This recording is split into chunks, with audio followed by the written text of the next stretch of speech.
Magandang araw po sa inyo mga kaibigan.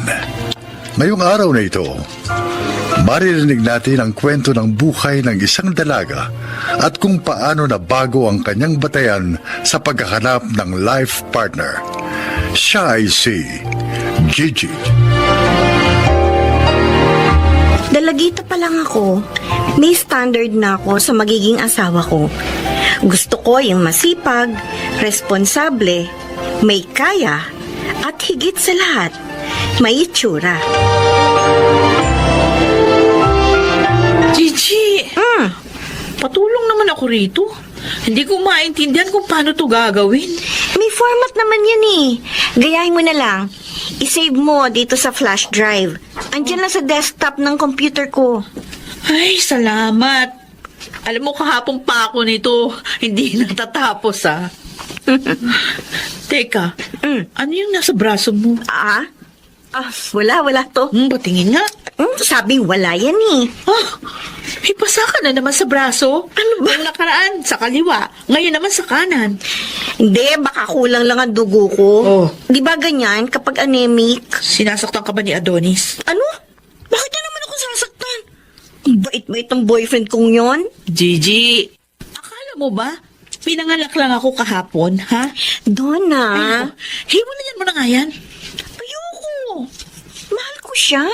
Kung ngayon ng girlfriend ka pa lang, sinasaktan ka na. Paano na lang kapag asawa mo na yan? Makagawin ka niyang punching bag.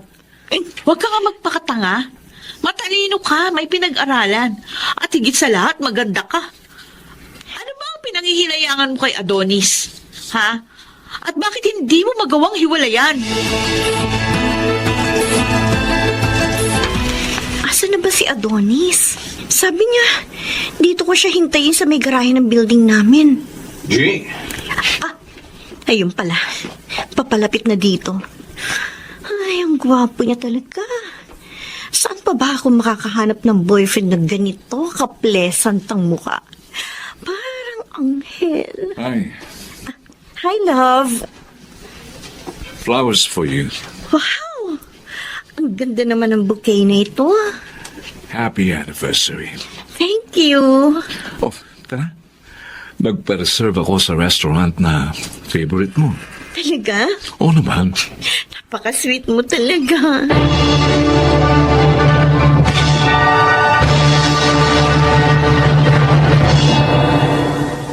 Gigi, Tay, bilhin mo nga ako mamaya ng regalo. regalo po? Oo. Kinuha akong ninong ng anak ng kumpare ko eh. Ganun po ba? Ito ang pambili ha. Ikaw na ang pumili. At ipabalot mo na rin. Sige ho. Ikaw, Ho? kailan ka ba magpapakasal? Naku, bata pa ako, Tay. 25 pa lang po ako. Ay, bakit? Tamang-tama na edad mo. Dapat makapag-asawa ka na para mabigyan mo na ako ng apo. Mas mainam na magkaanak ka ng ganyang edad. Para 40 anyos ka pa lang, tapos na sa pag-aaral ang anak mo. Hindi magandang uugod-ugod ka na nagpapaaral ka pa ng anak. Saka na po, Itay. Alabang plano si Adonis na pakasalan ka. 3 taon na kayong magkasintahan Hindi ba? Opo, hindi pa po namin yan napag-uusapan, Tay. Alam mo anak, ang pinahaba ay ang panahon bilang mag-asawa. Hindi ang panahon bilang magkasintahan. Kinikilala pa po namin ni Adonis ng mabuti ang isa't isa. Kumusta naman? Anong pagkakakilala mo sa kanya? Magiging mabuting asawa ba? Ho? May dapat ngayon pa lang, kung may nakikita ka ng hindi maganda sa kanya, umiwas ka na. Senyales yan na magiging problema mo yan kapag mag-asawa na kayo.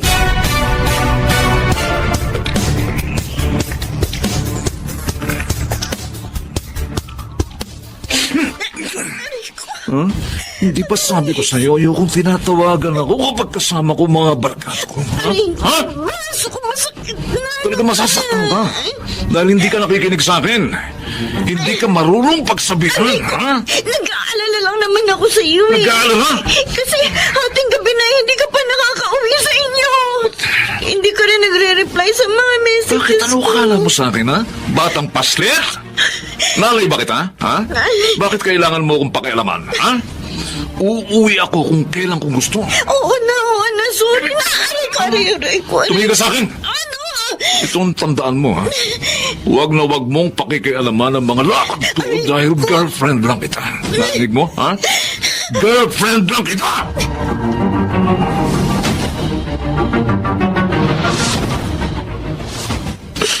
O ngayon, iiyak-iyak ka. Sabi ko naman kasi sa'yo, makipag-break ka na sa Adonis na yan. Tigas ng ulo mo. Mahal ko talaga kasi siya doon na. Kung binubulag ka na ng pagmamahal na yan, tigil mo na, Gigi. Ang pagmamahal, dapat ginagawa kang mabuting tao. Hindi yung ginagawa tanga. Sa tingin ko kasi, wala na akong mahanap na kagaya niya. Kagaya niyang ano, yung nananakit. Pasok na pasok talaga kasi siya sa standard ko doon na. Masipag, responsable, tsaka may kaya rin yung pamilya niya.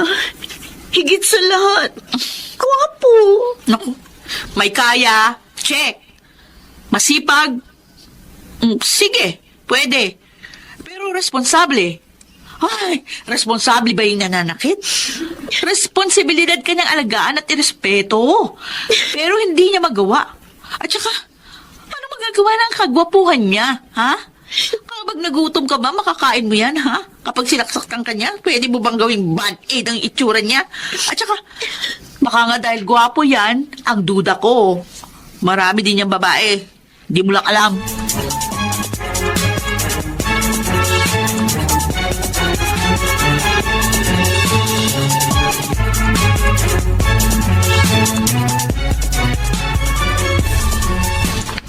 Kanina bang number 2 kanina patawag ng tawag?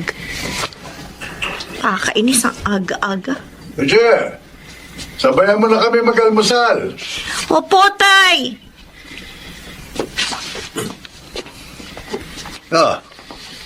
Maupo ka. Siya nga pala. Si Weng. Weng? Magandang umaga. Katulong ko sa paggawa ng extension ng kusina natin. Siya yung anak ni paring Pidong. Galing yan ng Manila. Umuwi dito. Bakasyon daw muna. Binata yan. At saka, parang mas boto ko rito kay Weng kaysa doon sa boyfriend mo. Ay!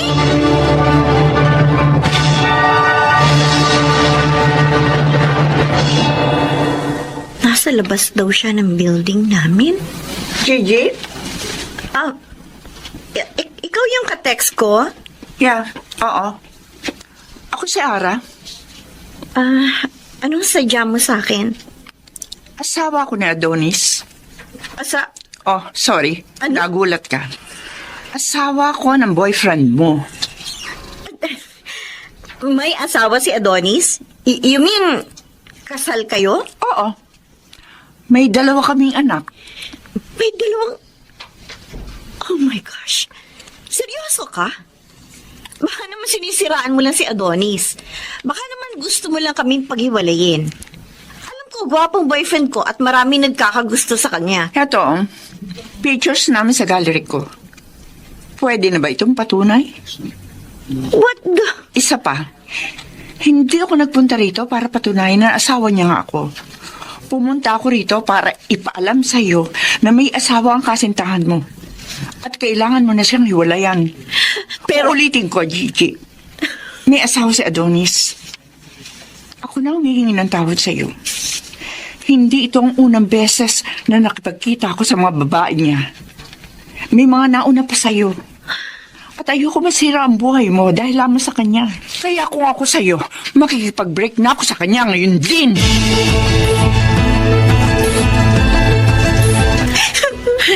Sabi ko na nga ba Hindi talaga nagkakamali ang kutob ko. Ang sakit-sakit, Donna. 3 taon! 3 taon niya ako niloko! Ang sabihin mo, 3 taon kang nagpakatanga. Ito naman. Oo, kaya ngayon tumigil ka na sa kaiyak mo dyan. Hindi siya deserving ng luha mo. Buti nga yan. At least, nalaman mo na ngayon. Hindi na hahaba pa ang pagtitiis mo sa lalaking yun.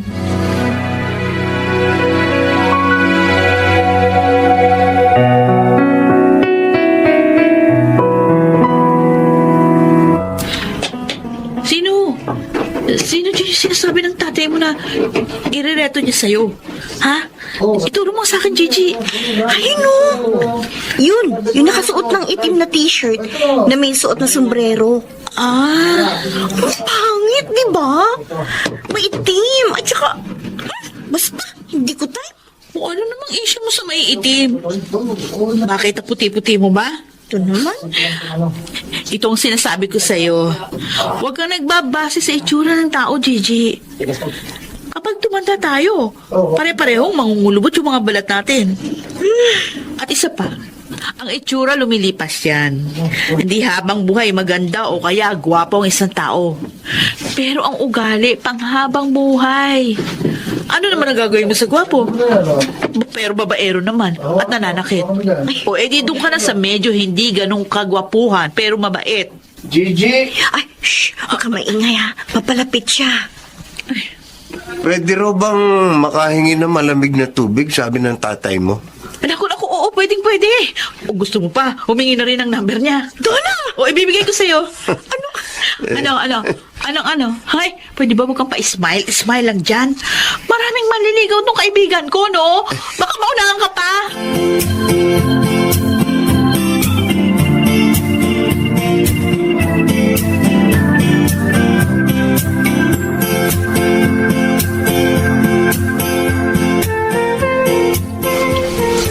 Adonis? Gigi, Anong ginagawa mo dito sa labas ng bahay? Gabi na. Gigi, I'm sorry. Patawarin mo ko, ha? Patawad na. Oo, pinatawad na kita, Adonis.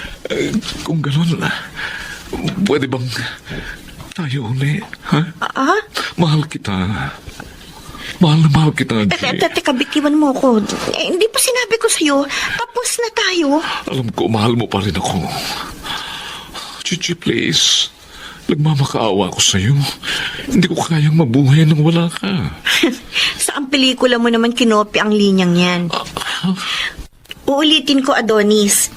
Break na tayo. At isa pa, may boyfriend na ako. Ano? Sino? Ayun! Weng! Gigi? Yan? Sakyan mo na lang yung sasabihin ko, ha? Si Weng. Siya ang boyfriend ko. Siya? Kaya wag mo na akong pupuntahan ulit sa bahay namin, okay, Gigi! Adonis? Ulitin ko. Break na tayo!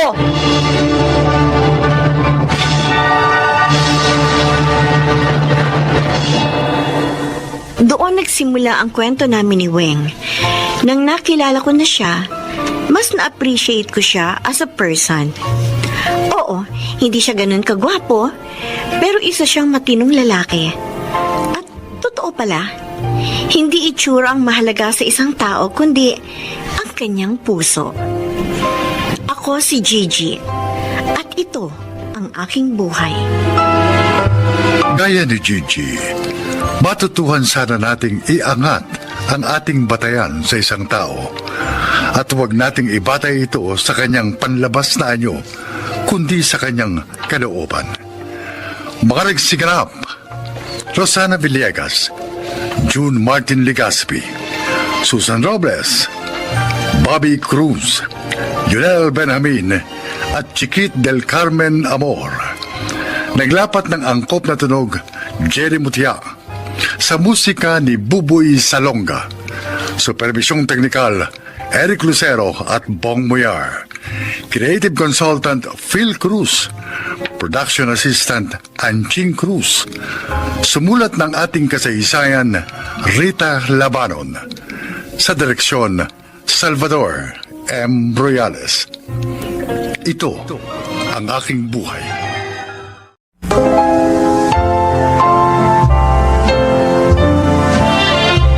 Magandang araw po mga giliw naming tagapakinig. Maririnig natin ang kwento ng isang anak na pinagkaita ng karapatang magdesisyon para sa kanyang sarili. Siya ay si Stella. Tatlo kaming magkakapatid, 2 babae at 1 lalaki. Parehong matalino sina kuya at ate, kung kaya sa kanila ipinagkakatiwala ni Papa ang negosyo namin. Pero ako, dahil mahina raw ang utak ko, kahit ang pagpili ng mapapangasawa ay si Papa ang nagdesisyon para sa akin. Hindi ko alam, dun pala magsisimula ang kalbaryo ng aking buhay. Stella, ang galing-galing talaga magsalita ng asawa mo, no? Full of wisdom. Oh, you are very blessed dahil ikaw ang asawa niya. Salamat sa mga papuri niyo sa asawa ko. I'm sure, siya ang paboritong manugang ng papa mo. Wala namang paboritong manugang si Papa. Pero lahat nasa business industry, kaya nagkakasundo silang lahat. Ay, naku ako. Asawa ko lang ang mahilig sa business.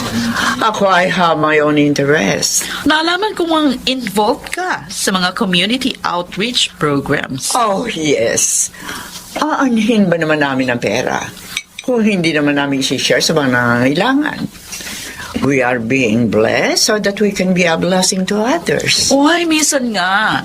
Isama mo naman kami dyan, Stella. Diba? Ha? Ha? Stella? Sa tingin ko, ano ba? Masyadong preoccupied ang isip mo. Nakaka-pressure bang maging asawa ng isang kilalang negosyante? Minsan. Pero, maitunong ko naman sa'yo, Stella. Ano yun? Kumusta naman ang sex life niyo ni Miguel? Ha?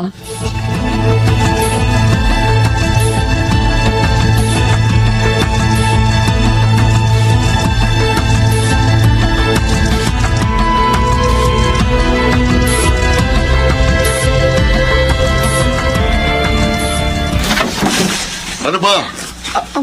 Ang sabi ko, gawin mo ito eh. Miguel naman, hindi ako gaya ng mga pinapanood mo. Hindi ko kayang gawin yan. Sabi ko, gawin mo. Sige. Hindi ko nga kaya. Ano ka ba? Kung ano-ano na lang pinapagawa mo sa akin tuwing magtatalik tayo.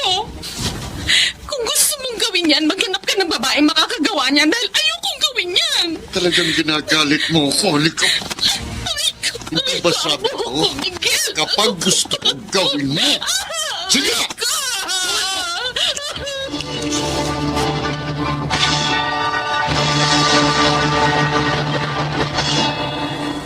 Stella, yan na ba yung mga dokumentong galing kay Miguel?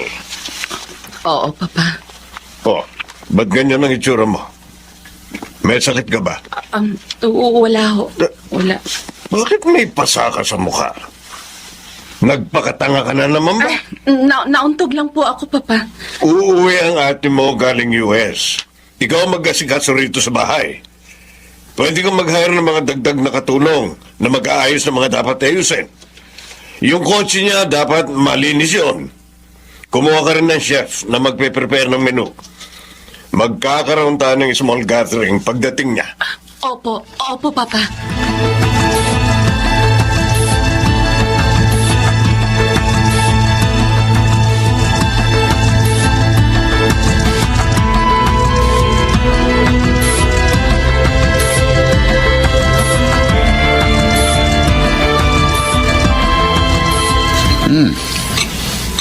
Ang sarap yata ng luto mo ngayon, ha? Gusto mo yatang palaging dito kumakain sa bahay. Sana pala nilagyan ko ng laso ng kinakain. Stella, May may photoshoot mamaya para sa magazine. Mag-ayos ka, ha? Gusto ko maganda ka. Yung kaingitan ako ng ibang mga businessman for having me a gorgeous wife. Kasama pa ba ako sa photoshoot? Tama nga, papa mo, no? May kahinaan din talagang utak mo, eh. Sasabihan ba kita na mag-ayos ka kung hindi ka kasama? Sinisiguro ko lang. Isa pa, i-feature sa magazine ang buhay ng pamilya natin. So, make sure na magandang sasabihin mo during the interview. Yung dati lang naman sinasabi mo kapag may nagtatanong sa'yo. that I am a loving husband and father to our children. At kahit busy ako sa negosyo, hindi ako nawawala ng oras sa inyo because you are my priority, lalo na ikaw. Ha? Paliwanag ba yun? Stella, Oo.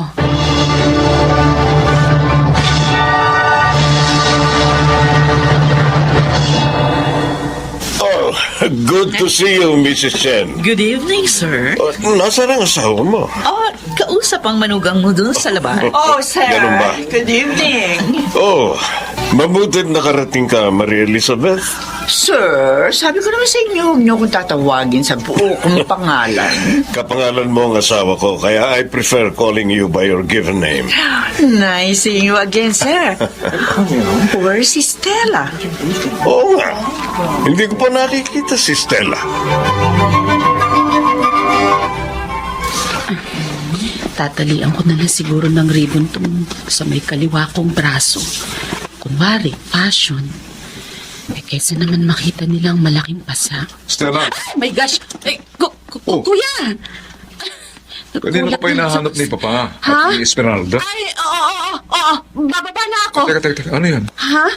Ay, Pasa yan, ha? Wala to, kuya. Wala. Ang laki, ha? Hindi, si Oh. King may kagagawan yan. Naglalaro nung nakaraan at si kuya niya. Eh, nahampas ako ng laruan. Stella, kung kaya mong magsinungaling sa iba, sa akin hindi. Alam ko kung ano nangyari dyan. Kuya, Hanggang ngayon palang sinasaktan ka pa rin ni Miguel. Bakit hindi ka na lang makipaghiwalay sa kanya? nung college ka, gusto mo mag-shift ng course dahil hindi mo naman talaga gusto ang business course, di ba? Gawa mo bang gusto mo? Hindi, di ba? Stella, Wala tayong karapatang gawin ang gusto nating gawin. Hanggang bahagi tayo ng pamilyang to, kuya. Lalo na ako. Ako na walang alam, mahina ang utak, walang talento. At wala man lang napatunayan kay Papa. Siguro kung narito pa si Mama, maaari niya akong ipaglaban. Pero wala na siya. Kaya magtitiis na lang ako hanggang kaya ko.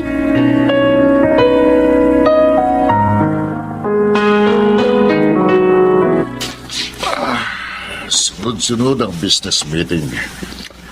Nangalay na balikat ko. Masayin mo nga ako, Stella. Totoo ba, Miguel? Hmm? Dinala mo rito sa bahay ang babae mo? Ano? Tinatanong ako kanina ng panganay natin kung sino raw yung kasama mo rito kahapon habang wala ako. Ah, si Carmi. Oo, sinama ko rito. Sabi ko naman sa'yo, pwede kang mambabae hanggang gusto mo, pero wag na wag mong ipapakita sa mga bata. At kailan pa nagkaroon ng kapangyarihan ng mga salita mo, ha? Kaya kong tiisin lahat ng kabastusan mo, pati ang pananakit mo sa akin. Wala akong pakialam kahit maliitin mo ako sa harap ng ibang tao. Pero wag na wag mong ipapakita at ipaparamdam sa mga anak natin ang masagwang imahe ng pamilyang to! Sinisigawan mo ba? Dahil punong-puno na ako sa'yo! Ano nang ikaw? Walang iya ka? Tigod mo ako! Ang lakas ng loob mo, ha? Bakit? Kaya mo na ba? Kaya mo ng sarili mo? Kaya mo? Iwan mo ako! Halika. Iwan mo ako! Ang lakas ng loob mo, ha? Ha? Bakit? Kaya mo na ba sarili mo? Iwan mo sabi ako! Inis, babasagin ko! Malaban ka. Kukunin ko ang basag na face! Talagang pinag-iinit mo lalo ang ulo ko. Sige, subukan mong idantay pang muli ang mga kamay mo sa akin! Sasaksakin ko ang leg ko ng basag na face nito! Sige! Stella! Tingnan ko lang kung ano mangyayari sa negosyo mo kapag nabalitang namatay ang asawa mo sa loob mismo ng kwartong to! Sige! Stella, bitawan mo yan! Hindi man kita mapapatay pero isasama ko sa hukay ang magandang imaheng pilit mong pinapakita sa harap ng ibang tao! Ipapakita ko sa kanilang hindi ka anghel, kundi isa kang demonyo!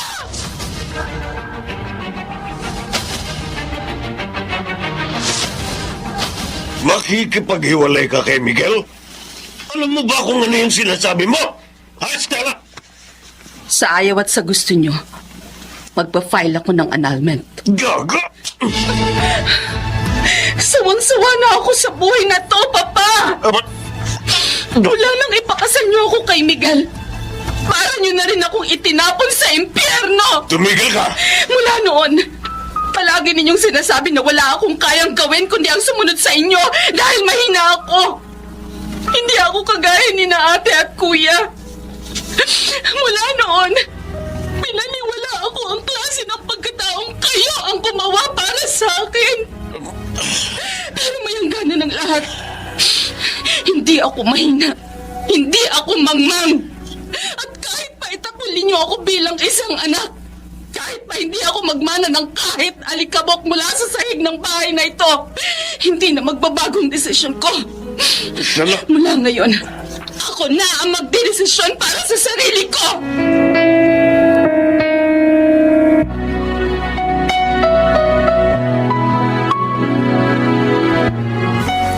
Kumusta kayo rito ng dalawa mong anak? Pinadala ka ba rito ni Papa? Para alamin kung nagawa kong panindigan ng desisyon ko, Kuya? Stella, Pues, sabihin mo sa kanyang hindi ko pa naranasan ng ganitong ginhawa mula nang ipinanganak ako. Ngayon lang. hindi ako pumunta rito dahil inutusan ako ni Papa. Hindi. Pumunta ako rito para alamin ang kalagayan mo. At para sabihin sa iyo na masaya ako sa naging desisyon mo. Masaya ako na nagawa mo ang ganitong desisyon na maging ako o si Esmeralda ay hindi kayang gawin. Sa ating tatlo, hindi ikaw ang mahina. Ikaw ang pinakamatapang. Kuya. Ngayon, Stella, kapatid ko, gawin mo ang lahat ng gusto mong gawin para sa sarili mo at sa mga anak mo.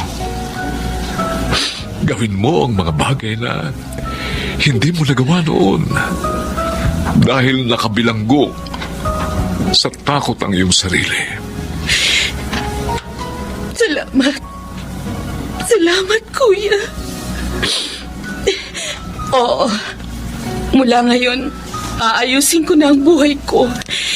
Ipapakita ko kay Papa at kay Miguel na hindi na nila kahit kailan magagawang kontrolin ang buhay ko.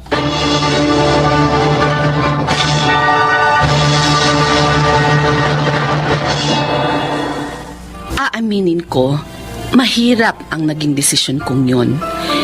Ngunit kung nais nating baguhin ang ating buhay, kailangan nating maging matapang na gumawa ng mga mahihirap na desisyon. At higit sa lahat, ay panindigan ito. Nagtatrabaho ako ngayon sa isang pribadong kumpanya at marahil, naaayon sa kagustuhan ng Diyos ang ginawa ko.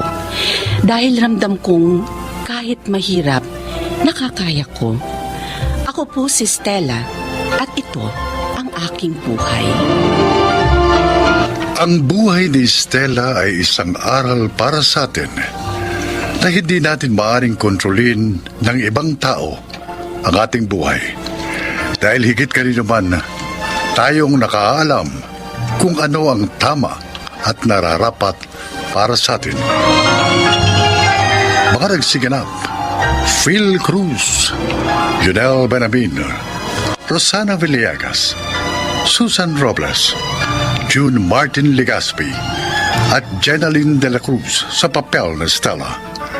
Naglapat ng angkop na tunog Jerry Mutiao, sa musika Boboy Salonga, supervisyong teknikal Bong Boyar at Eric Lucero. Creative Consultant Phil Cruz, Production Assistant Anching Cruz.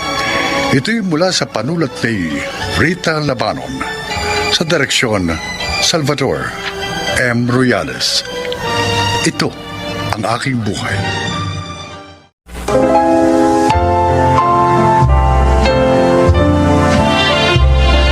Magandang araw po mga kaibigan. Maririnig natin ang paglalakad ng isang babaeng ginawa ang lahat upang itama ang pagkakamaling minsan niyang nagawa. Siya ay si Berna. Ako si Berna at isa akong kapit. Normal na lang sa aking marinig ang salitang yan. Dahil mula nang makipagrelasyon ako sa lalaking may asawa, yan ang tawag ng mga tao sa akin. Wala nang rason para i-deny ko pa ito. Lalo na at pinili ko namang maging kapit. Hindi na mababago ang lahat. Kaya sa kabila ng lahat, pinipilit kong maging isang mabuting tao.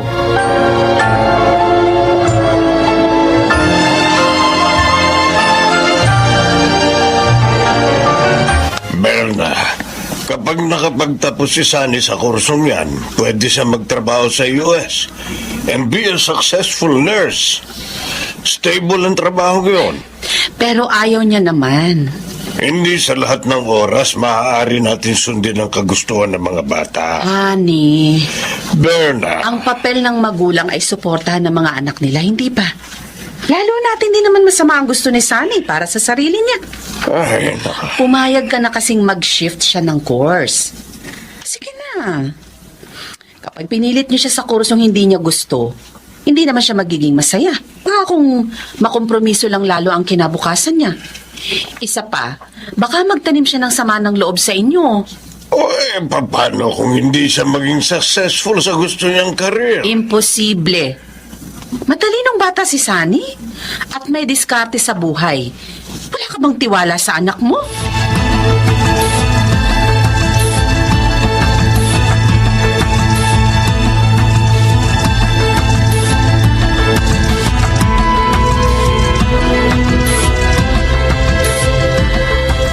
Nasaan si Berna?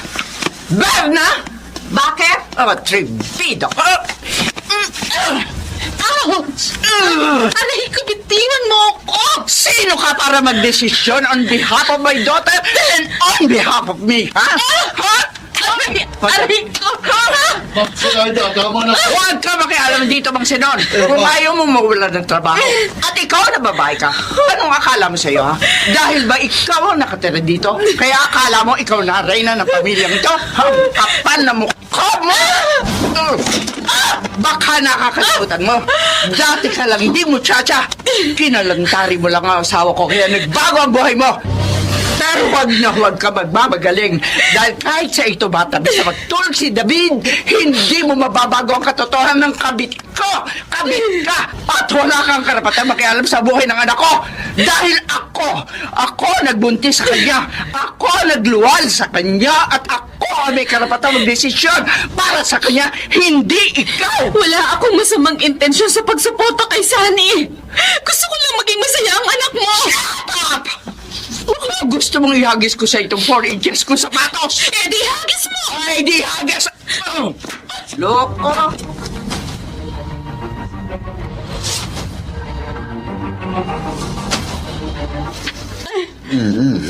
Aray! Sorry, Berna. Konti na lang. Papahiran ko lang ng alkohol itong kalmot sa braso mo. Kaya ko naman to, Mang Sinon. Anong kaya? Munti ka na nga himatayin kanina nang tumama sa iyo yung takong ng sapatos ni Ma'am Zenaida. Kung bakit kasi hinamon mo pa eh? Siyempre, para kunwari matapang ako at hindi niya ako kayang apihin. Ay, alam mo, Berna, noon pa man alam kong mabuti kang tao. Nagkakilala nga lang kayo ni Sir David sa maling panahon.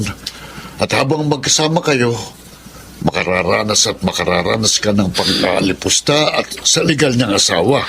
Ayos lang sa akin. Ang mahalaga, kasama ko si David. Pati si Sunny, napamahal na rin sa'yo dahil sa pinapakita mong kagandahang loob. Kaya lang, hindi mababago nun ang katotohanan mali ang pagsasama ninyo ni Sir David. Oo na, Mang Sinon. Ay, sinermonan mo na naman ako. Ay, teka, si Sunny nga pala, nasaan?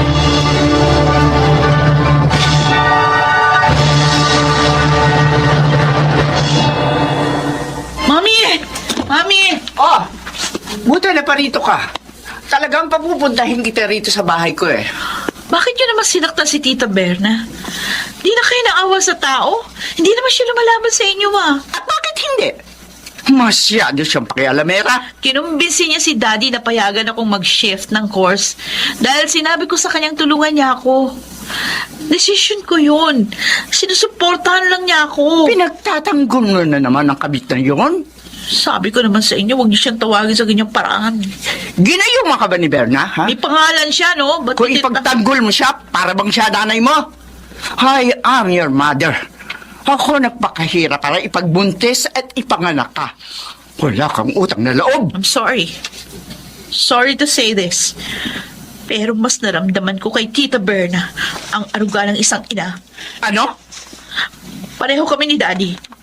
Pareho kami naghahanap ng atensyon at pagmamahal.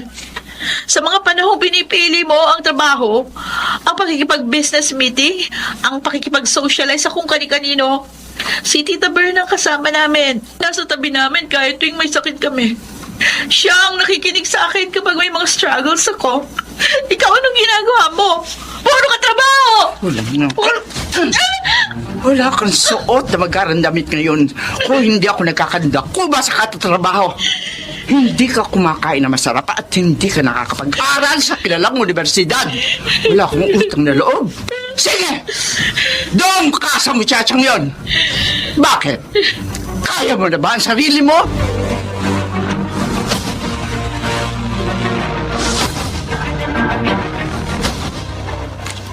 Pinili kong tumira sa isa nating bahay dahil alam kong hindi mo hihiwalayin si Berna. Pero David, sa oras na hayaan muli siyang gumawa ng sarili niyang desisyon na hindi naaayon sa kagustuhan ko, ipapatapon ko siya sa isla. Gusto lang niyang suportahan ang anak mo. Pare-pareho kayo ng sinasabi. Bakit? Sino siya para gawin yon? She is nothing but a whore. Isang muchachang mga ahas ng asawa. Salamat siya, wala na ako interes pa sa iyo. Kaya ipinaubayan na kita sa kanya. Pero wag na wag lang niya pakikialaman ang anak ko. Dahil hindi ko siya sasantuhin. Oo na. Ang gulo yung dalawa. Nakakapagod na kayo. Miat-miat, nag-aaway kayo. Para kayong asot po. Sinong kasalanan? Sa akin? Ikaw itong pumatol sa atay. Now bear the consequences of it!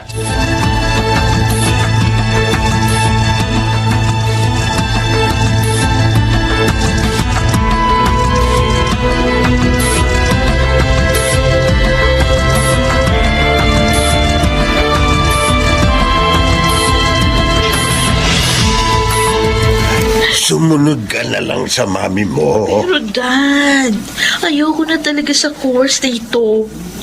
Ikaw na lang kaya magpaaral sa akin. Kaya kitang papag-aralin pero hindi ko kaya ang bunganga at pagiging bayolente ng mami mo. Dad, Kung nagmamalasakit ka kay Berna at sa katahimikan ng pamilyang ito, sumunod ka na lang. Pasensya ka na, Sunny. Hindi kita kayang ipagtanggol sa mami mo. Para sa kanya, isa akong asawang gumawa ng brutal na kasalanan sa kanya. At ayoko na rin dagdagan pa ang atraso ko sa kanya. pero Dad, Ito ang kapalit ng pagtataksil ko sa kanya. At kailangan ko itong pagdusahan. Patawarin mo ko kung pati ikaw nadadamay.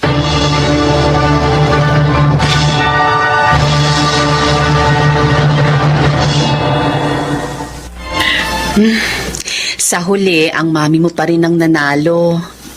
okay lang, Tita Berna. Kaysa magulo na naman ang buhay at bahay natin. Pasensya ka na, Sunny. Kasalanan namin to ng daddy mo. Ayoko lang isipin yan, Tita. Masyado na nga komplikado ang sitwasyon ng buhay natin eh. Tama si Daddy. Susundin ko na lang si Mami para walang gulo. Tita, sorry Sa ating tatlo, ikaw lang ang may lakas ng loob na banggain si Mami kahit na nabubugbog ka. Dahil naniniwala akong kailangan nating ipaglaban ang kagustuhan natin. Lalo na kung nasa tama naman tayo. Soon, kapag may pakpak na ako, hindi ko papayagang magdesisyon si Mami para sa akin.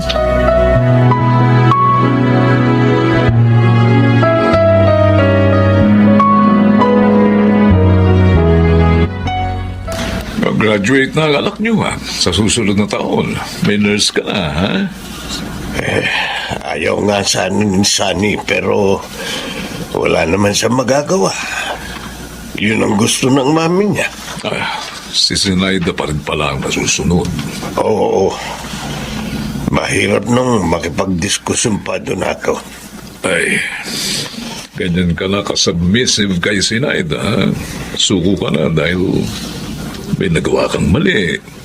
At hindi ko na kailanman maitatama yun. Oy, pero mapalad ka naman kay Berna. Mahal ka niya at ang anak mo. Hindi ko rin nga inaasahang magiging malapit sa kanya si Sunny. Oy, siya naman ang nag-alaga mula pa bata. Di ba, kay Sunny? Oo. Pero minsan, naaawa rin ako kay Berna. Kung alipustahin siya ni Sinaida, akala mo hindi siya tao. Pero hanggang awa lang ako. Hindi ko naman siya kayang ipagtanggol.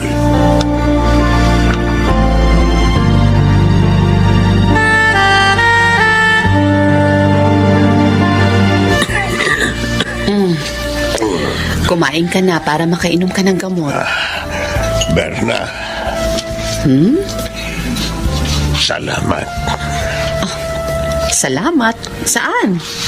Sa lahat ng pagmamahal at pagtitiis na ginagawa mo para sa akin, sa amin ni Sunny. Oy, inuubo ka lang. Kung magsalita ka, para namang nakamamatay ang sakit mo. Tumigil ka nga dyan. Seryoso ako. Seryoso rin ako. O siya, sige na. Kumain ka na. Tita Berna! Nako, ayan na ang isa ko pang alaga. Tita! Bakit? Stressed out ako sa career review ko eh. Tara, shopping tayo. Ha? Pero... Sige na. Para makapag-unwind ka naman. Puro na lang kaming inaalala mo eh. Kaya ko na rito. Sigurado ka? Oo. Oy, siya, sige. Sandali lang, Sunny. Magbibihis lang ako, ha? Okay, sige. Hintayin na lang kita doon sa sasakyan, ha? Okay. Mag-iingat kayo, Berna. Oo. O siya, maiwan mo na kita, ha? Berna. Tama na. Huwag ka na magsalita ng kung ano-ano na namang kakornihan. Uulitin ko. Ubo lang yung sakit mo.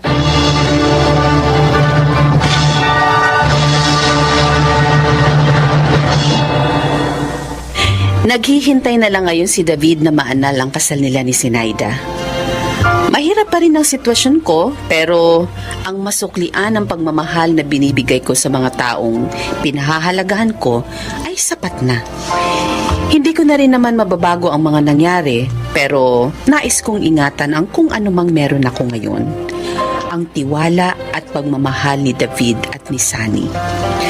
Ako po si Berna, at ito ang aking buhay. Wala nang masasaya pa sa pakiramdam ng isang taong nasusuklian ang ibinibigay na pagmamahal. Mga nagsiganap: Susan Robles, Lionel Benamin, Rosana Villegas, Phil Cruz, June Martin Legaspi, at Jenaline de la Cruz sa papel na Berna. Naglapat ng angkop na tunog, Jenny Mutia. Sa musika, Buboy Salonga.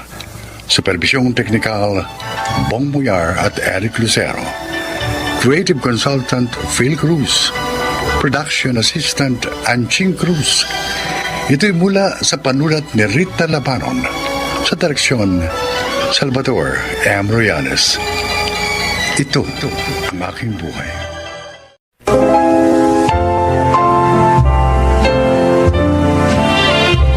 Magandang araw po mga giliw naming tagapakinig. Ngayong araw na ito, maririnig natin ang paglalakad ng isang anak na minsang minaliit ang sakripisyo ng kanyang ina para sa kanilang pamilya. Siya ay si Andrea. Lumaki ako sa broken family. Aaminin ko, mas close ako sa aking papa. Pero dahil may pamilya siyang iba, kaya napilitan akong tumira kasama sina mama at ang bunso kong kapatid. Kung hindi nag-aaway, madalas hindi kami nagkikibuan ni Mama. Siya kasi ang sinisisi ko kung bakit iniwan kami ni Papa. Anong oras na, Andrea? Uwi pa ba ito ng isang matinong estudyante? Ang pag-uwi ko, binabantayan mo. Pero kahapon, tinetext kita dahil kailangan mo umattend sa meeting sa school. Wala ka naman, nasa trabaho ka. Hindi mo maiwan ang trabaho mo. Ang trabaho ko naman ngayon ang babalikan mo. Kinausap ko na kahapon ng tita mo para umattend sa meeting. Pero ayaw mo. Dahil nga nananadya ka. Magulang nga kasi ang kailangan umattend doon, Ma. Eh kung nagsabi ka ng maaga na hindi ka pupunta, eh di sana si Papa na lang ang sinabihan ko. Ang papa mo? Ha? Bakit? Kailan ka ba binigyan ng oras ang papa mo, ha? Eh, hindi nga siya nagbibigay ng pantuition mo? Si Papa na naman ang mali. Siya na naman ang palalabasin mo may pagkukulang. At least, si Papa, kahit hindi ako binibigyan ng pera, kapag kailangan ko ng kausap, kahit 10 oras na ng gabi, pinupuntahan ako. Eh, ikaw, puro ka trabaho. Tama na. Tama na. Bakit? Sasaktan kayo? Totoo naman ah. Puro trabaho, puro pera, lagi na lang pinagyayabang na mapera. Para lang ipakita kay Papa na hindi siya kawalan sa pamilyang ito. Eh, pues, isaksak mo sa baga mo ang pera mo. Hoy! Andrea! Aray ko. Nagdilim bigla ang paningin ko. Tokihin ako sa puso sa batang nito. Nag-away na naman kayo ng mama mo? Sarap nitong burger pa. Saan mo ito binili? Sensya ka na. Yan lang kaya kong bilhin para sa'yo. Ayos lang to, Pa. Buti na to, kesa wala. Siya nga pala. Birthday ko sa susunod na linggo. Oh, may pa-party ka? Konting salo-salo lang. Baka gusto mo magpunta. Eh, welcome ba naman ako sa inyo? Di ba ayaw ni Tita Sandra na nakikipagkita ka pa sa amin ni Ryan? Ako ang bahala. Sige, pupunta ako, Pa. Isasama ko si Ryan.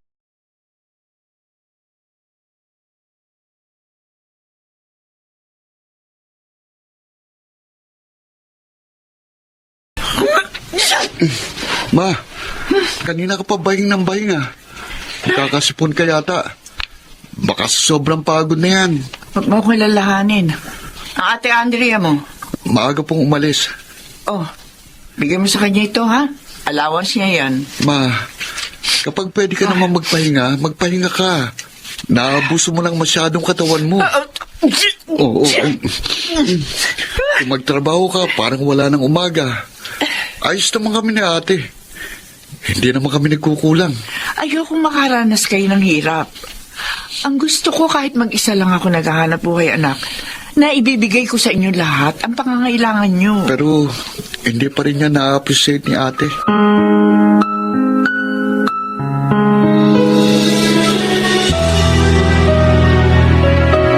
Ate, sigurado ko bang pwede tayo rito? Si Papa ang nag-invite sa atin. Ano ka ba? Alam mo na bang ayaw sa atin ni Tita Sandra, di ba? O hindi naman siyang pinuntahan natin eh. Kundi si Papa. Bumili ka pa ng regalo para kay Papa. Oh, ayun siya oh. Pa! Andrea! Pa, Pa? happy birthday. Salamat. Happy birthday pa. Oh, mabuti nakarating kayo, ha? Dario, may mga bisita ka ba? Sandra. Tita, 30 years old lang ako. Sabi ko naman sa'yo, ate lang ang itawag mo sa akin. Oh, naibigay niyo na naman yata yung regalo sa inyong papa. So, pwede na kayo umalis. Sandra, baka pwede pakainin mo muna sila. Hindi ka naman nagsabi na pupunta sila. Sakto lang ang pinaluto ko. At saka, Andrea, gusto mo bang kumain ng luto ko? Hindi ka natatakot na lagyan ko ng lason? Ano? Sandra, sabi ko naman sa'yo, hindi na tayo dapat nagpunta dito. Kayong dalawa, sumunod kayo sa akin. Pa, Iatid ko na kayo. Bibigyan ko na lamang kayo ng pera. Kumain na lamang kayo sa labas.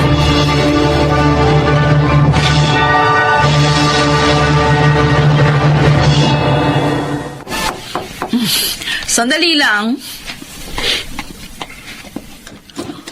Lloyda? Anong ginagawa Walang mo? niyo. Aray ka! Ang mukha! Bitiwan mo! Kapal na mukha mo.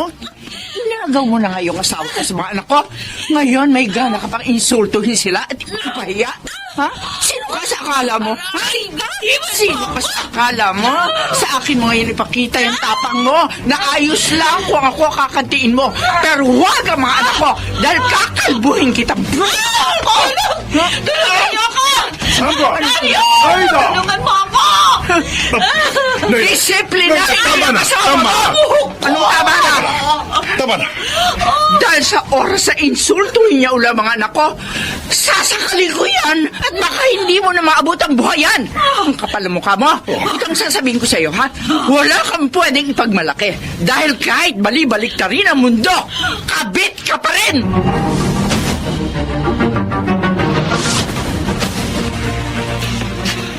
Ikaw naman. Bakit naman nagkwento ka pa kay Mama tungkol sa nangyari sa birthday ni Papa? bakit hindi? Kapag si Mama sinasagot-sagot mo, pero hindi ka nakaimik kay Tita Sandra. Nagpigil lang ako kasi may mga tao nakakahiya. Eh, si Papa mapapahiya. Ate, bakit ka ba ganyan? Masyado kang protective kay Papa. At hindi mo naman na-appreciate si Mama. Paano mo naman ma-appreciate ang ina na laging wala, ha? Sa lahat ng okasyon, sa lahat ng events sa school, palagi siyang may representative. Eh dahil nagtatrabaho siya eh. Wala naman siyang aasahan maliban sa sarili niya. Ang kaya lang ibigay ni Papa sa atin pambili sa fast food. Wala naman siyang support ang binibigay para sa mga pangailangan natin. Huwag mong pinagtatanggol lagi si Mama. Huwag mo siyang laging hiniusgahan, ate. At huwag mo siyang laging sinasagot-sagot ang pabalang. Hindi mo alam kung anong hirap ang dinanas ni Mama mula nang ipagbuntis niya tayo. At kahit kailan, hindi natin masusuklian ang mga sakripisyo niya para sa atin.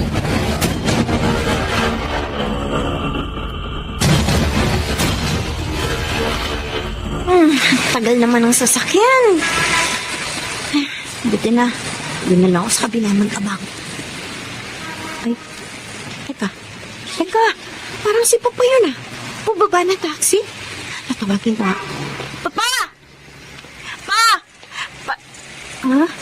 May kasama siya. Teka. Hindi naman yata yun si Tita Sandra. Bulin ko ah. Papa! Dito tayo. Pa! Oh, Sino yung kasama mo? Bakit akbay mo siya? Andrea, kasi Huwag mo sabing... Honey, anak, mali ka nang iniisip. Paano mo nagagawa ito? Kasal ka pa kay Mama, may kinakasama kang iba. Pagkatapos ngayon, may kasama ka na namang ibang babae? Andrea, Napakasama mo!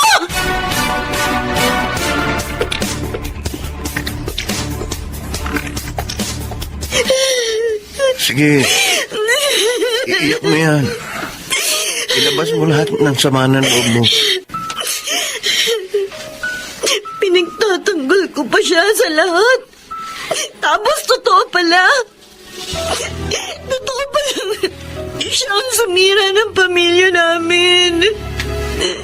Sana hindi na lang ako ipinanganak sa pamilyang ito, Kuya Ted.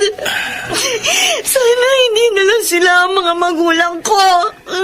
Huwag kang magsasalita ng ganyan. Ang kailangan mong gawin ngayon, tanggapin na talagang hindi na mabubuo ang pamilya niyo. At matuto ka rin i-appreciate ang mama mo.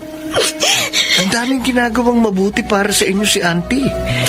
Parehas lang kayo ni Ryan na sinasabi eh. Magpinsan kami eh. Pero Andrea, ibaba mo rin ng konti ang pride mo. Hindi lang ikaw ang nahihirapan sa sitwasyong ito. Tandaan mo yan.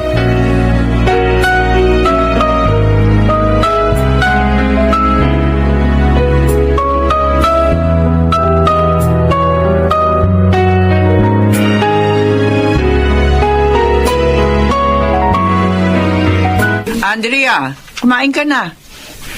Nilagang baka niluto ko. Paborito mo yan, di ba? Ayoko kumain. Ayaw mong kumain? O, di wag. Huwag kang kumain hanggang bukas at sa mga susunod na araw. Patayin mo yan sarili mo sa frustration mo dyan sa ama mo. Paano mo nalaman ang tungkol kay Papa? Wala man ako lagi sa tabi niyo.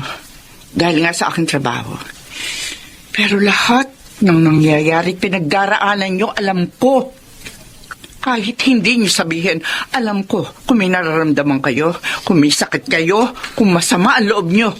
Alam kong lahat yon. Dahil ina niyo ko, magkakarugtong ang mga pusod natin.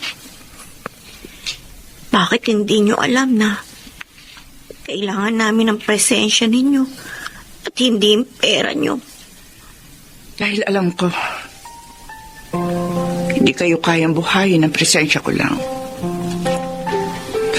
Ang hinihilog ko lang maintindihan niyo ni Ryan ang lahat.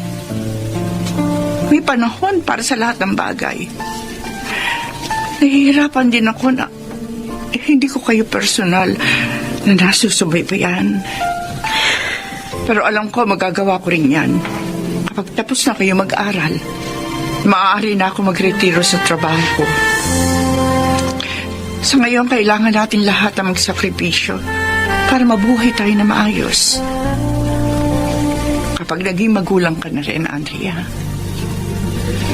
maiintindihan mong sa lahat ng oras, kailangan magsakripisyo ang isang magulang.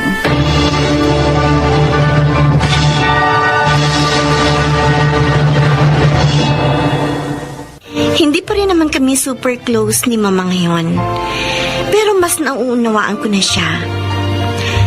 Tama naman siya. Kung pipiliin niya makasama kami palagi, hindi niya maibibigay sa amin ang magandang kinabukasang nais niya para sa amin. Sa mga anak na ang mga ina ay career woman, sana ay wag tayong maging self-centered. Unawain natin sila. Dahil kahit wala sila palagi sa tabi natin, tiyak, tayo naman ang dahilan ng kanilang pagsisikap. Ako si Andrea, at ito ang aking buhay. Madalas, ang nakikita lang natin ay ang mga pangangailangan natin. Pero ang kwento ni Andrea ay isang patunay na minsan kailangan din nating bigyang pansin ang mga sakripisyo ng ating mga magulang. Mga nagsiganap, Susan Robles, Bobby Cruz, Rosana Villegas, Yunel Benjamin, at Chiquit del Carmen Amor sa papel na Andrea. Naglapat ng angkop na tunog Jerry Mutia sa musika ni Buboy Salonga. Supervisyong teknikal Eric Lucero at Bong Muyar. Creative Consultant Phil Cruz. Production Assistant Anching Cruz. Ito'y mula sa panulat ni Rita Labaron. Sa direksyon Salvador M. Ruiales. Ito ang aking buhay.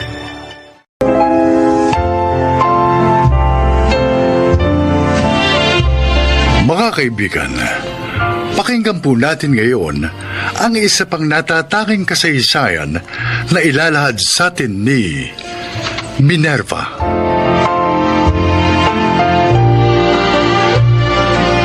Ang pag-abandona sa amin ng taong kasama kong sumumpa sa harap ng altar sa hirap at kinahawa ang nagbigay sa akin ng dahilan upang higit pang magsikap at patunayang may mabuting kinabukasan na naghihintay anuman ang mga sakripisyong haharapin ko, alang-alang sa kapakanan ng aking mga anak. Dahil para sa akin, hindi hadlang ang kabiguan para ipagpatuloy ang buhay. Ang kapal din talaga na mukha niya asawa mo, no, Minerva. Umuwi lang sa inyo para lang sabihin wala na siyang trabaho. Kaya wala na kayong dapat pang asahan sa kanya. Akala ko kasi niya, nagpapasasa kaming mag-ina sa maliit na halagang Halos limusin pa namin sa kanya. Alam mo kung ako sa'yo, guguluhin ko sila ng kirida niya. Gawin mong impyerno ang buhay nila. Aling Siling, sa halip na sayangin ko yung oras ko sa kanila. Maghahanap na lang ako ng mga paraan kung paano kami mabubuhay ng mga anak ko. Naiinis lang kasi ako sa ginawa ng asawa mo eh. Dinagdagan pa niya yung mga batang lumalaki na walang amang nakikita. Ang mahalaga ho sa akin ngayon, buo pa rin kami ng mga anak ko. Ipadadama ko sa kanila na walang mababago sa kanilang buhay sa ginawang pagtalikod sa amin ng kanilang ama. Pero ako, sinusumpa ko yung asawa mo na sana danasin niya lahat ng hirap kasama ng kirida niya. Akala ba nila magkakaroon sila ng katahimikan ng isip sa pagsasama nila ng immoral?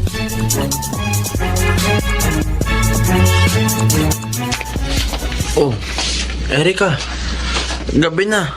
Bakit nandito ka pa rin sa balkonahe? Tsaka, bakit ka umiiyak? Kasi mahihinto na tayo sa pag-aaral, kuya. Teka, bakit naman pumasok sa isip mo yan? Nagpunta kasi dito si Itay kahapon. Sabi niya kay inay, wala na raw siyang may bibigay sa atin kahit 5. Ang mabuti pa ha, kaysa mag-isip ka ng kung ano-ano, pumasok ka na sa loob. Tara na, matulog ka na. Ayoko mahinto sa pag-aaral, kuya. Basta ayoko. Ganito na lang. Ano man ang nangyayari sa pagitan ni na inay at itay, huwag mo nang problemahin. Basta ako, ipinangangako ko sa'yo, hindi ka matitigil sa pag-aaral. Kahit hanggang college pa, makakatapos ka. Okay? Bakit kasi iniwan tayo ni Itay? Hindi na ba tayo mahalaga sa kanya? Ano ba ang naging kasalanan natin sa kanya? Kuya? Kahit ako, hindi ko rin alam ang dahilan, Erika. Pero tulad ni inay, kailangan nating maging matatag. Kailangan nating maging malakas para sa isa't isa sa susunod pang mga araw.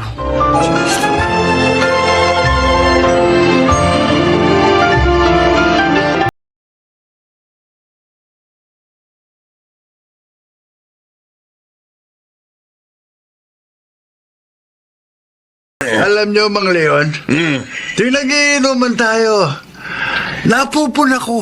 Ang lalagkit ng titig niyo kay Aling Minerva kapag dumadaan dito sa harapan natin. May asim pa kasi yung loka eh. Kahit nagkaanak na ng 2. O ito mo, swabe pa rin ang hubog ng katawan. Pati imbay ng balakang nakapanggigigil eh. Yung ganyang iniwan ng asawang masarap ligawan, di ba, Mang Leon? Ako? Manliligaw? Wala sa bokabularyo kong manligaw, Diego.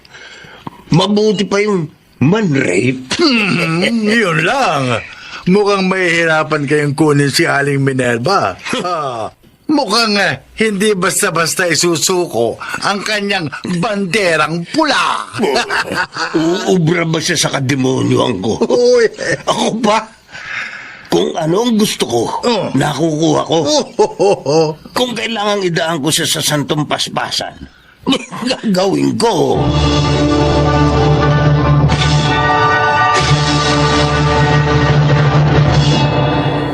Hoy, Minerva, kumusta? Naubos ba lahat yung ginawa mo mga itlog na maalat? Ay naku, kinulang pa nga ho, Aling Siling. Meron kasing isang mabait at mayaman na customer. Pinakyaw lahat yung tinda ko. Kasi daw ay masarap dahil naglalangis nga yung pula ng itlog. Ayan tuloy, walang nabiling iba kong mga suki. Abay, dapat pala dagdagan mo pa ang paggawa. Hayaan mo ha. Itong susunod na paggawa mo, tutulungan kita. Ay, maraming salamat to, Aling Siling. Naunahan nyo lang ako pero talaga ho hihingin ko ang inyong tulong. Abay, alam mo, may alam akong bilihan mga itlog ng itik. Oo? Siguradong bago at malalaki yung mga tinda nilang itlog.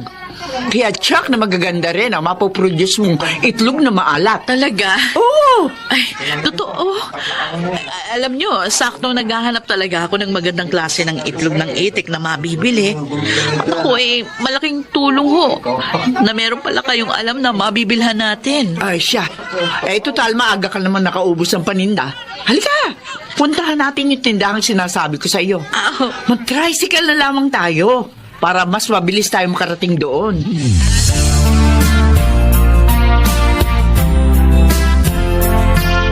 Ba? Seryoso si Bunso sa online class niya.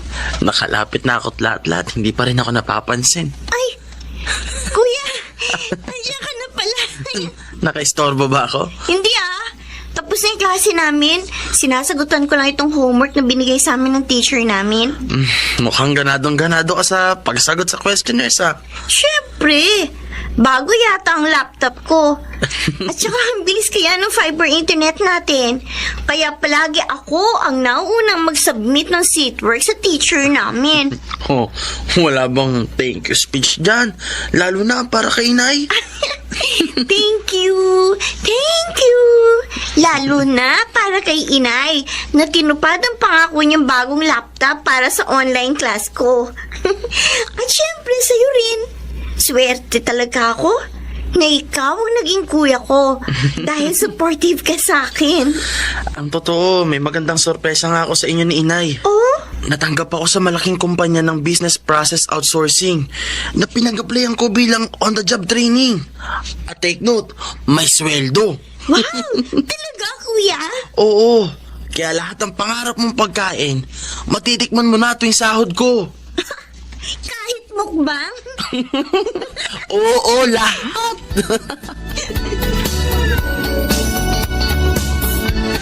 Minerva, Ay, Mang Leon, kayo ho pala. ginagabi ka yata. Marami ho kasi kong inasikaso sa tindahan. Sige ho, nagmamadali ako Hinihintay na ako ng mga anak ko sa bahay. Sandali, ako man kanina pa kita hinihintay na dumaan dito sa dilim. Sabik na ako sa iyo. Hindi ko na mapapalampas ang gabing ito na hindi kita Bitiwan niyo ko! Bitiwan niyo ko! Pagsasawaan mo na kita bago kita bitiwan. Ano ba? Alam ko gusto mo rin ito Ayaw mo akong bitiwan, ha? Tigil mo yan! Lalo ka malilintikan sa akin! Kayong malilintikan sa akin! Tama na!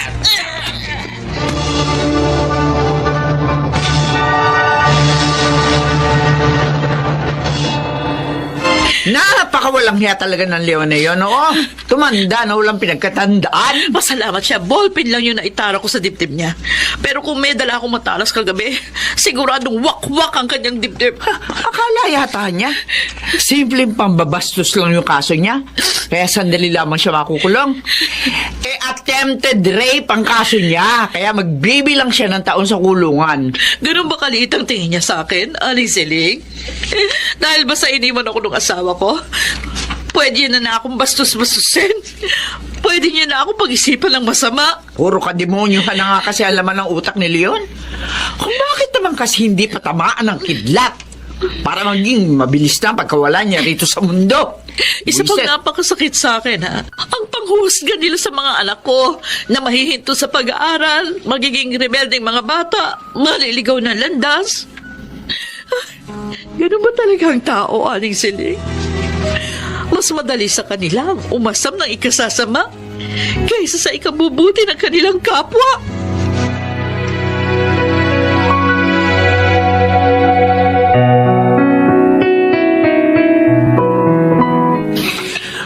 Totoo po, Nay. Tayo po ang gusto makabili ng may-ari ng bahay na nasa kanto ng palengke. Oo, anak. May-ari rin ng tindahang inuupahan ninyo sa ibabayan, di ba? Oo, kasi nga, sa Amerika na rin maninirahan yung mag-asamang doktor na may-ari ng bahay. Naayos na nilang lahat yung mga papeles nila sa pagtira doon. Ang nakakatuwa pa, kung hindi daw natin kayang bayaran ng biglaan kahit na 2 bigay, Wala daw problema yun sa kanila. Ang bait nila. Siguro po kasi matatag na po ang mga profesyon nila. Mas hangad nilang makatutulong sa kapwa. Para sa akin, sadyang mapagmalasakit silang mga tao, anak. Taglay nila ang mga katangian ng isang mabuting tao. Mapalad tayo. May natagpuan tayong makakatulad nila.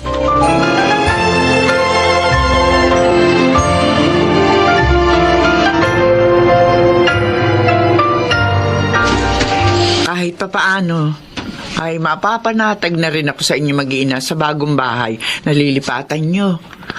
Abay, mas magkakaroon kayo ng katiwasayan doon kaysa rito sa looban. At saka sariling bahay nyo na matatawag yun kapag nabayaran nyo na yun ng buo. Aling Siling, ang gusto ko ho sana, sumama na rin kayo lumipat sa amin ng mga bata. Iwan nyo na rin ho itong looban. Ay, naku, wag na. At magiging sagaba lang ako sa inyo mag-ina. Ay naku, hindi ho ako papayag na hindi kayo sumama sa amin. Ano? Lalo pa, ipinaglaan ko kayo ng pwesto sa isang bahagi ng tindahan. O magtinda kayo doon ng kung anong gusto nyong itinda. Kayong bahala. Minerva, talaga ba? Lagi ho kayong naroroon nung mga panahong kailangan ko ng isang taong masasandalan. Lagi kayong nandyan para tumulong sa amin mag-iina. Ngayon lang ako makakabayad ng utang na loob sa inyo. Minerva, wala akong pagsidla ng tuwa sa mga sinabi mo. Aling Siling, Salamat, ha? Maraming salamat. kasama kayo sa mga pangarap naming mag-anak.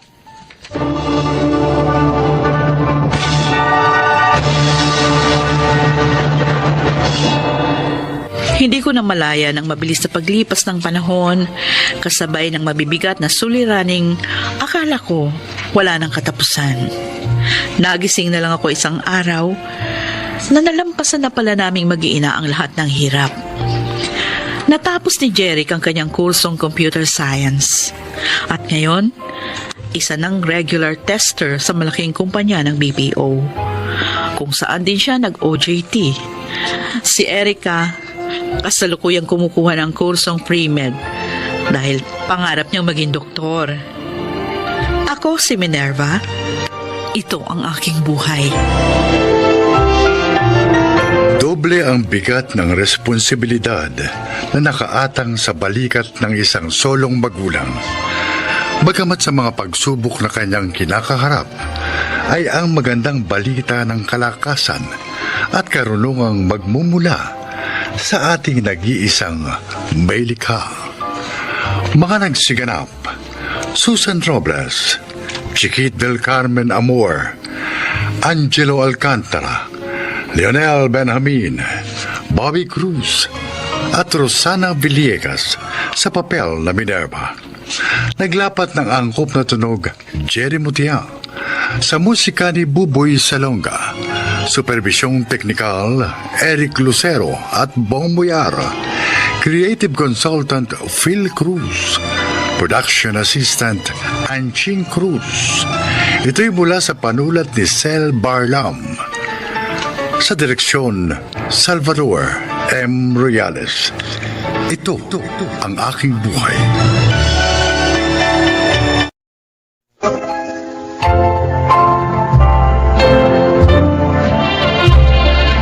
Magandang araw po mga giliw naming tagapakinig.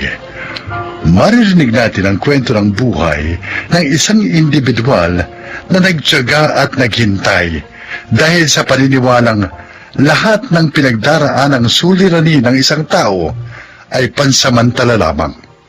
Siya ay si Marion. Namatay ang nanay ko nung mga bata pa kami. Walang maayos na trabaho si tatay, kaya hirap siyang itaguyod kaming magkakapatid. Pero hindi ko yung ginawang dahilan para panghinaan ng loob. Nagsumikap ako upang makatulong sa aming pamilya. Pagkatapos kong kumuha ng mga subjects, saan nga ba ako pupunta? Ang lawak naman kasi nitong school na ito eh. Buti pa magtanong ako dun sa nakaupong lalaki. Excuse me po. Magtatanong lang po sana ako kung saan Nag-enroll ka ba? Paano niyo po nalaman? Kung may tanong ka about enrollment at sa iba pang mga proseso rito, doon ka pumunta sa Dean's Office. Hanapin mo si Marion. Matutulungan ka nun. Marion? Sino po siya?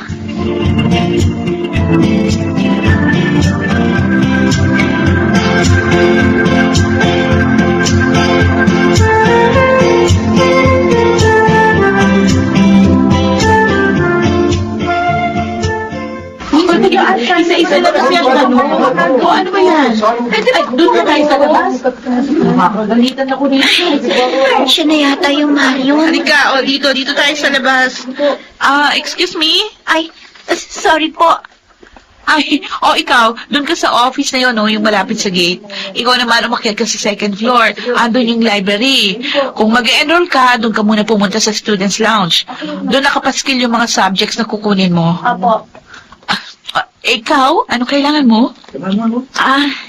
Magtatanong lang po sana ako. Nakuha ko na po kasi yung mga subjects ko. Okay, doon ka pumunta sa registrar's office. Salamat. Tapos maganda ka na rin ng pera for enrollment. Okay po. Bakit alam mo lahat ng ito? Paano ko bang hindi malalaman? 17 years old pa lang ako. Student assistant na ako dito.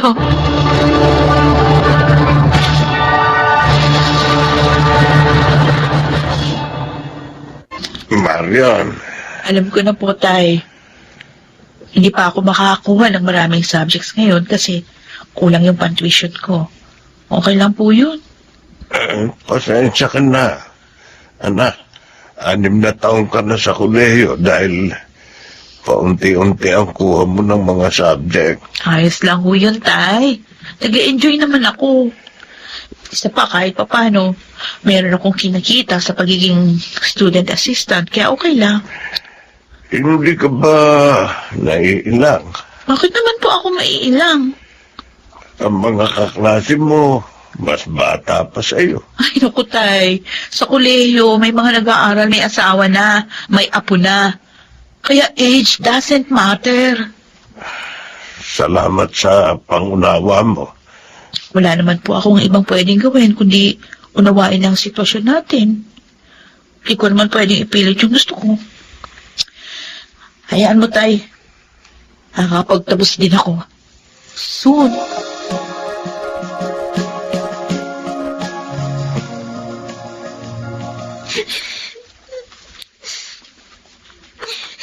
Ang hirap-hirap naman kasi nito eh.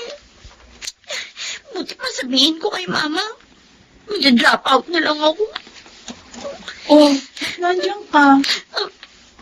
Ha? Umiiyak ka? Hindi. Hindi daw. Ayan o, tumutulo uhog mo. Ay, Bakit dito ka sa CR umiyak? Umuwi ka doon sa bahay niyo para malaman ng mga magulang mo yung pinagdaraanan mo. magsasabi naman ako sa kanila mamaya eh. Hindi naman sana nakikialam ako, no? Bakit ka umiiyak? Nakakaisang buwan na kasi ako eh. Pero nahihirapan talaga ako mag-adjust. First time ko na tumira malayo kina Mama. Tapos ang hirap pa ng mga subjects sa accountancy. Gusto ko na lang mag-drop out. Pag mahirap, susuko ka agad? Ganyan ba dapat ang attitude? Saan ka ba nakatira? Sa dorm, malapit dito. Ilang unit yung kinuha mo? Kompleto ba? Oo, syempre. Anong pangalan mo? Angie. Angie. Alam mo ba, Angie, hindi lahat ng estudyante katulad mo. Hindi lahat kayang mag-aral ng full load. Nakakapagbayad ng tuition fee on time at nakatira pa sa dormitoryo. Yung mahirap na sinasabi mo, ayoko namang i-underestimate. Alam kong mahirap talaga yan para sa'yo. Pero, Talagang ganun ang buhay. Hindi lahat magiging madali para sa atin. Pero kapag mahirap, hindi tayo dapat sumusuko. Dapat nagsisikap tayo. Naunawaan mo ba ako? Marion, Yes, Dean? ang tataas ng grades mo. Ah, Kung hindi ka sana irregular, pwede ka mag-apply as cum laude. okay lang po yan. Ang mahalaga, malapit na akong gumraduate. Alam mo, sana kagaya mo mga anak ko. Bakit naman po? Masinop, matyaga, matalino. Ni minsan hindi kita narinig na nagreklamo. Nagreklamo din po ako. Pero hindi ko pinaparinig sa inyo. Nagreklamo ako kapag sarili ko lang ang kasama ko. Darating ang araw, maaabot mo rin ang mga pangarap mo. Talagang yun naman po ang aking goal. Sabi ko, kahit matagal at mabagal ang paglalakad papunta sa pangarap ko, ang mahalaga, umuusad kahit paano. Tama. Napakabuti mong halimbawa sa mga estudyante.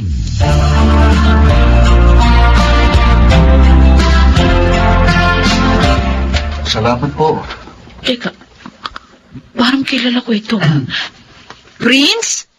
Uy, Marion. Andito ka pa rin? Hindi, imagination mo lang talaga ako. Ano, kumusta ka na? Anong ginagawa mo rito? Kumuha ko ng TOR. Requirement dun sa ina-applyan kong panibagong trabaho. Wow, second job mo? Oo, pinalad na makapasok sa gobyerno. Oo, congrats. Ikaw, kailan ka gagraduate? Malay mo, this year na. Talaga? Oo, bahala na kung kailan. Ikaw na lang sa batch natin ang naiwan dito eh. Yung iba may asawa na, may anak na. Ikaw, estudyante pa rin. Ayaw mo yatang mahirapan eh. Mas mahirap ang buhay kapag hindi na estudyante. Kahit saang stage of life ka makarating, palaging mahirap. Talagang hindi ka pa rin nagbabago. The ever-positive student of the year. Alam nga namang maglupasayo ako dito. Hindi naman makakatulong. Mas mabuti pang unawain na lang natin ang sitwasyon.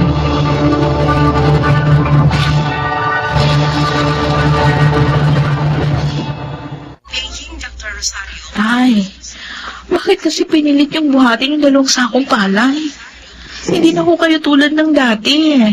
Mahina na kayo dahil tumatanda na. Mabuti na lang, hindi tuloy ang nabali ang likod nyo. Pasensya ka na, Marion. Magpalakas kayo agad, ha? Hindi tayo pwede magtagal dito sa ospital. Wala tayong pambayad. Pasensya na talaga, anak. Naghahanap muna ako bukas ng part-time job para makatulong sa gastusin ninyo. Maapektuhan na naman ang pag-aaral mo. Malapit ka na sanang graduate, di ba? Huwag nyo nang munang isipin yan, itay. Anak, pasensya ka na, ha? Alam nyo, mula nang mamatay si nanay, puro pasensya at patawarin mo kung na lang ang naririnig ko. Baguhin nyo naman yung linyahan nyo. Sana sabihin nyo rin minsan na kaya natin to. Magsikap lang tayo, malalagpasan din natin ito. Sana huwag yung palaging iparamdam sa akin. Sa amin ng mga kapatid ko, nakaawa-awa ang sitwasyon natin. At parang wala na tayong pag-asa.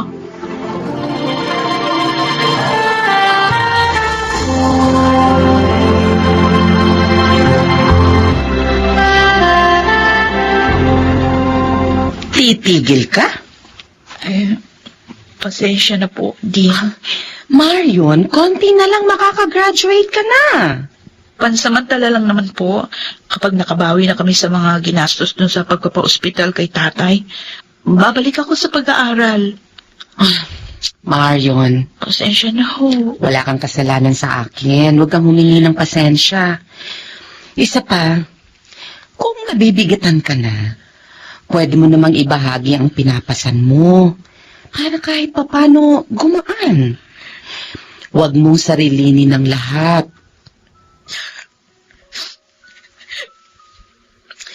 Alam kong nagtitiis ka lang. At alam kong hirap ka na rin. Gusto ko na rin po talagang matapos ang lahat ng hirap na pinagdaraanan namin. Pero Pakiramdam ko araw-araw may panibagong hamon na dumarating. Pakiramdam ko kami lang, ako lang, ang paboritong bigyan ng pagsubok ng Diyos. Ang hirap-hirap. Pagod na rin po ako. Marion. Pero hindi ako pwedeng sumuko.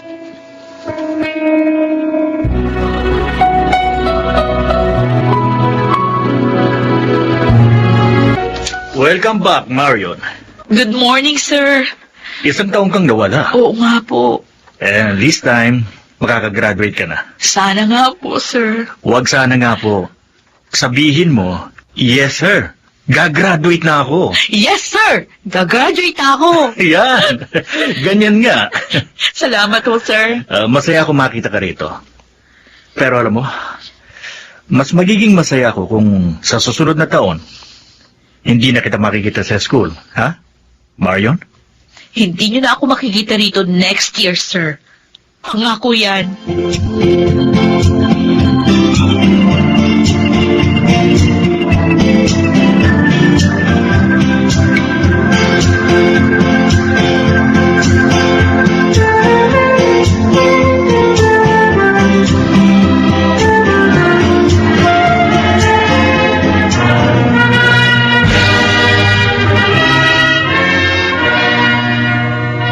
Otay, dito kayo sa kanan ko. Anak, kinakabahan ako eh. Ano ba yan? Maglalakad lang naman tayo eh. Ganito pala pag may anak na gumagraduate. O ngayon, alam niyo na pakiramdam. Ate Marion! Uy, Angie! Congrats! Thank you! Tayo ng sunod. Sige. Marion, congrats ha. Thanks!